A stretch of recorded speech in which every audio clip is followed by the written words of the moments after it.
కొంతమంది ఏదైనా సాధించాలి, 10 మంది మెచ్చుకునే పని మొదలుపెట్టాలి అనే అనుకోరు. ఇంకొంతమంది ఏదో ఒక పని మొదలుపెట్టి నడిమిట్లను వదిలిపెడతారు. కానీ కొంతమంది పట్టుబడితే ఇడవకుండా ఫలితం సాధించేదాకా వదిలిపెట్టకుండా పని చేస్తారు. అసొంటి పట్టు ఇడవని విక్రమార్కుడే గీ అన్న కావచ్చు. ఏం చేసిండో చూడుండ్రి. ఎవలన్నా విమానం ఎక్కాలని కలగంటారు గాని విమానం తీరుగా గాలిలోకి ఎగిరే బండినే కనిపెట్టాలని ఓ కంపెనీ పెట్టాలని కలగంటారా? ఒకవేళ కన్నా ఆ కళ నెరవేర్చేదాకా ఫలితం వచ్చేదాకా పని చేస్తారా? ఎస్, నేను చూపెడుతున్నా చూడుండ్రి అన్నట్టు చేసిండు గీ అన్న. రై రై అనుకుంటా గాలిలకు గద్ద తిరిగే ఇరిపోతున్నాడు. ఏడికంట ఆడికెళ్ళి ఏ దమ్మును వేసుకొని పోయే గాలి మోటార్ను తయారు చేసిండు. ఆశలే రెక్కలైతే ఆకాశాన్ని దాకొచ్చు, సంకల్పం గట్టిగుంటే సంద్రాన్ని ఎదురీదొచ్చు అని నిరూపించిండు ఉత్తరప్రదేశ్ రాష్ట్రం నుండే రవి అనే అన్న. అయితే ఇట్లా తయారు చేసుడు ఒక్కరోజు ఒక్క ఏడాదిలో జరిగిన పని కాదట. ఏండ్లకేండ్లే ఎట్టి పని చేసినట్టు కష్టపడితే తయారైన గాలి మోటార్ అట. ఎన్నిసార్లు ఫెయిల్ అయిందో, ఎన్నిసార్లు మనసు ఇరిగిందో, ఎన్నిసార్లు ఓపికంతా కూడగట్టుకొని పని మొదలు పెట్టిండో ఏమో గాని ఉత్తరాఖండ్ రాష్ట్రంలో అల్మోరాలో ఇట్లా గాలిలకు ఎగిరే కారును నడిపిండు. ఇది పెట్రోలు డీజిల్ కాకుండా కరెంటు ఛార్జింగ్ తోనే నడుస్తుందట. రోడ్ల మీద బస్సులు కార్లకు 90 నిమిషాలు పట్టే ప్రయాణం దీంతోని 10-15 నిమిషాలే పడుతుందట. అయితే దీంట్లో ఒక్కలకు మాత్రమే ప్రయాణం చేసే సౌలత్ ఉన్నదట. ఎమర్జెన్సీ టైంలా కొండ ప్రాంతాలల్లా ట్రాఫిక్ ఎక్కువ సిటీలల్లా బస్సులు కార్లు పోలేని జాగలల్లా ఈ ఎగిరే కారుని వేసుకొని పోవచ్చట. ఎక్కడి నుంచి అయినా ఎగురుతుంది, ఎక్కడైనా దిగుతుంది, ఎవరినైనా ఈజీగా నడిపేటట్టు ఉంటది. కాబట్టి దీంతోని మస్తు అక్కరుంటది అందరికి అని అంటుర్రు. మరి చూడాలి మన దాకా ఈ కార్లు ఎప్పుడు వస్తాయో, అర్జెంట్ పని ఉంటే అమాంతం గాల్లోకి ఎగిరి మనం కూడా ఎప్పుడు పోతాము అనేది. ఏందిరా ఈ కష్టాలని ఎగదట్టుకుంటా ఏడ్చిన కాలాన సొంత రాష్ట్రం వస్తే గాని చింతలు తీరాయని తెలంగాణ రాష్ట్రం కోసం కొట్లాడినరు. ఎంతో మంది కొట్లాట చేస్తే గాని తెలంగాణ రాష్ట్రం రాలేదు.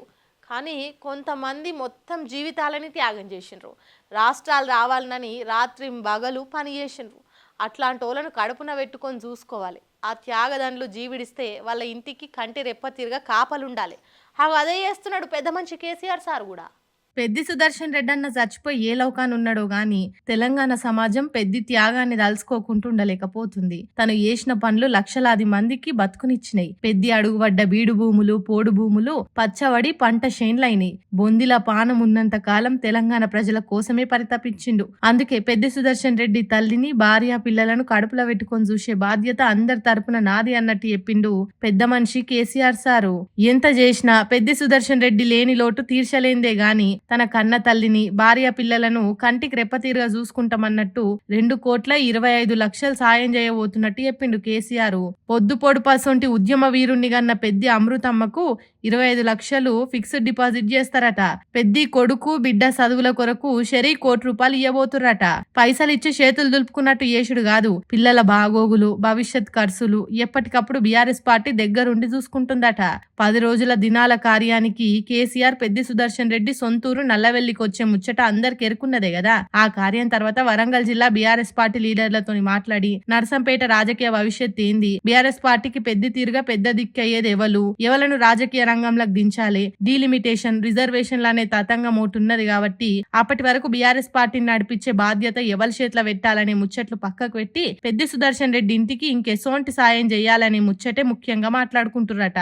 ఆ కుటుంబానికి ఇంకే తీర అండదండలు ఇయ్యాలి అనేది మాట్లాడతారట.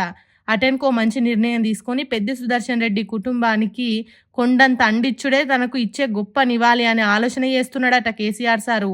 కొన్ని పార్టీల తీరుగా ఉద్యమాల కోసం పార్టీ పెంపు కోసం లీడర్లను కార్యకర్తలను వాడుకొని వదిలేసినట్టు కాకుండా ఎల్లకాలం పెద్ది సుదర్శన్ కుటుంబాన్ని కండ్లల్లో పెట్టుకొని కడుపులో పెట్టుకొని చూసుకుంటుందట బీఆర్ఎస్ పార్టీ అని చెప్పిండట కేసీఆర్ సారు.